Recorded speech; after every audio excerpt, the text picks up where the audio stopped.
After all, what is God but an unseen agent that sees everything you do and can really fuck you over? A picture of eyes. We're not even talking a photograph of eyes. We're just talking a cheap-ass Gary Larson pencil sketch of eyes. Tacked to the wall is enough to significantly reduce cheating on exams. You are significantly less likely to cheat on an assigned task if you've been told beforehand that the ghost of the girl who was murdered in this building 2 years ago has just been sighted down the hall this very day. Even planting the idea of surveillance in the abstract is enough to change one's behavior. Even though no one would ever mistake a drawing of eyes for the real thing, it's evidently enough to evoke some kind of brainstem response to something rustling in the grass.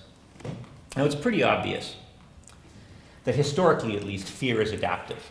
And given the whole seeing faces in the clouds thing, it's not too surprising that fear and religion are correlated. What is perhaps a little bit surprising for something based on spurious pattern matching and no bearing on objective reality is that religion is actually pretty adaptive in its own right. Here's a study showing that religious communes, which you cannot see even though I've turned up most of the lights, it's this gray line here, tend to live longer than non-religious communes, which are the bright light here. Pretty much at any point from their inception until their death, a great proportion of them have survived, and they actually tend to live longer. What this data doesn't show is that even amongst religious communes, the ones that survive longest are the ones with the most pernicious, nasty, vindictive gods, the onerous, repressive, authoritarian patriarchs who sort of see you masturbating and send you to hell for the wicked thoughts in your heart. These societies generally last longer, even than other faith-based communities who believe in a more loving and forgiving deity. Bottom line is that authoritarian religions, based on fear and surveillance, have an observable competitive advantage in Darwin's universe. It also turns out, according to findings reported by Doug Oxley and his colleagues, that political conservatives are not only more generally religious, which really should come as a surprise to no one, than liberals. They are generally more fearful as well. Oxley exposed the subjects to a whole range of threat stimuli, pictures of spiders on faces, startle sounds like cannons going off when you least expect them, that kind of thing. Measured stress response in terms of skin conductance and blink rate. And the strongest stress responses occurred among folks who, and I'm quoting from the paper here, favored defense spending, capital punishment, patriotism, and the Iraq War. In contrast, those who, again a quote, supported foreign aid, liberal immigration policies, pacifism, and gun control, end quote, tended to be pretty laid back when confronted with the same stimuli. Now, Oxley basically finished off the piece by speculating that differences in political leanings may result from differences in the way the amygdala is wired. And that said wiring, in turn, has a genetic component. So the implication is that right-wing, left-wing beliefs may to some extent be hardwired, making them relatively immune to reason and debate and evidence. Now this is speculation. Oxley's studies did not extend into the genetics, they were purely behavioral. But it would explain a lot. It would explain why a quarter of all Republicans honestly seem to believe that Obama is the Antichrist, at least that's what they say on surveys. It would explain why the world's largest Christian community seems to believe, or at least is expected to believe, that a communion wafer turns into human flesh halfway down the esophagus. These are not beliefs that could ever be arrived at through reason. We used to think that enlightenment would lead to the abolition of religious belief. That the more science we knew, the more we knew about the way the world worked, the less likely we would be to invoke supernatural deities to fill in the gaps that remained. And at least in most of the developed world, there is some evidence that this is the case. 2/3 of France is either agnostic or atheist. Spain went from essentially a Catholic state to a secular democracy in less than 4 decades. Australia, I am happy to report firsthand, puts most of its faith in beer.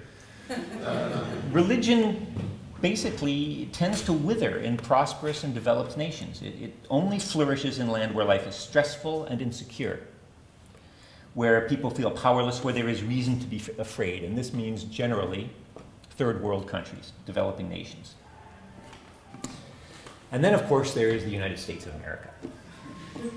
Now, even down there, you do see some signs of enlightenment. The number of people in the States professing no religious belief has doubled in the past 20 years, from 7% to I think 15% now.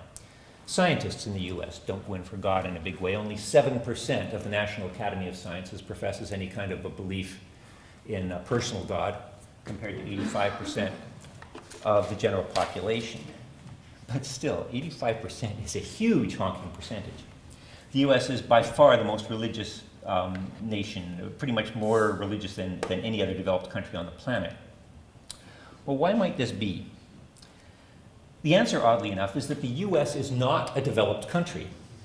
By pretty much any empirical relevant metric, it actually has more in common with third world nations than it does with the rest of the developed world. Now, I'm going to show you a series of figures here taken from a 2009 issue of Evolutionary Psychology. It's not a great paper analytically, but some of these raw data are pretty interesting.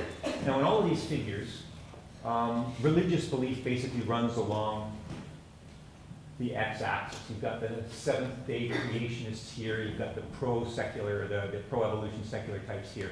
More religious going this way, less religious going that way. And each one of these metrics shows a particular factor that goes into our quality of life.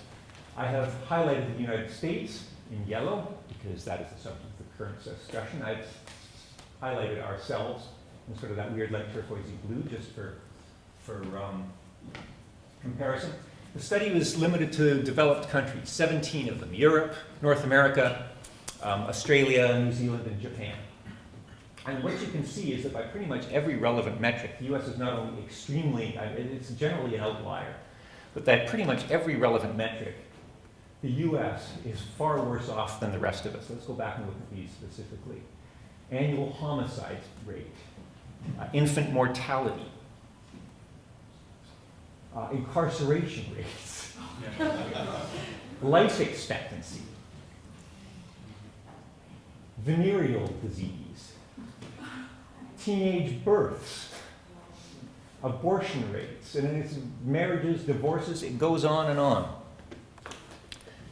In pretty much all of these metrics, the US is significantly worse off than any other game in town. Now, when you collapse all of these down into a single numeric index called the Successful Society Scale, the picture comes up pretty strongly. There is a linear relationship between religion and quality of life.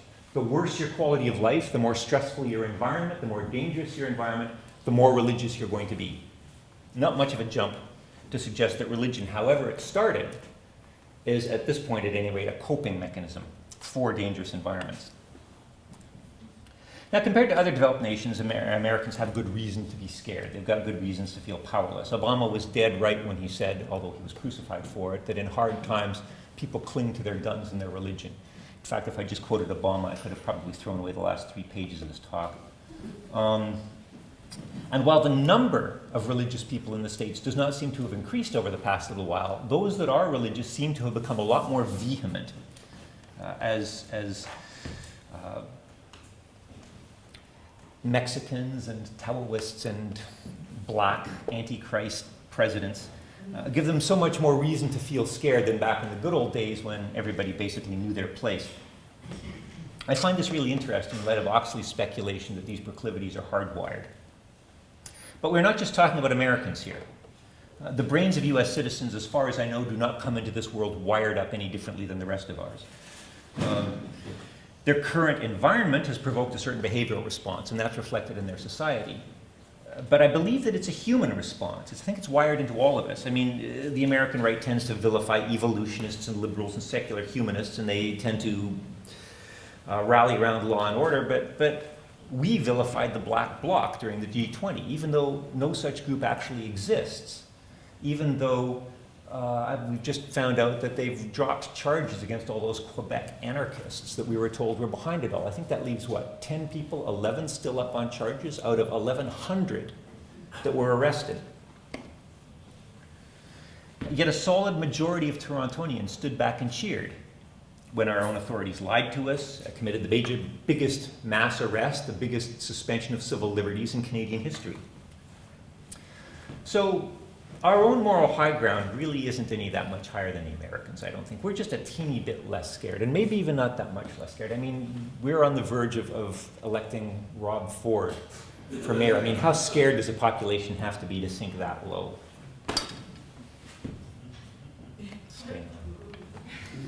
Okay, so I'm not just talking about the chronic anxiety that comes from living in a physically dangerous, technologically unreliable environment. Although that's how it may have gotten started. And I am not just talking about the fear that results from mere ignorance. Sure, ignorance breeds fear, it always has, but so does knowledge. So does insight. You get too smart, you start finding out about the methane clathrates bubbling out of the Siberian permafrost. You start finding out about drug-resistant superbugs. You start finally coming to grips with the long-term consequences of treating the whole damn planet like a toilet bowl. And those are just proximate survival issues. That's not even getting into the existential stuff, because now, now the scientists are telling us that free will is an illusion, that consciousness is little more than a scratch pad with room for like a couple of phone numbers and not much else.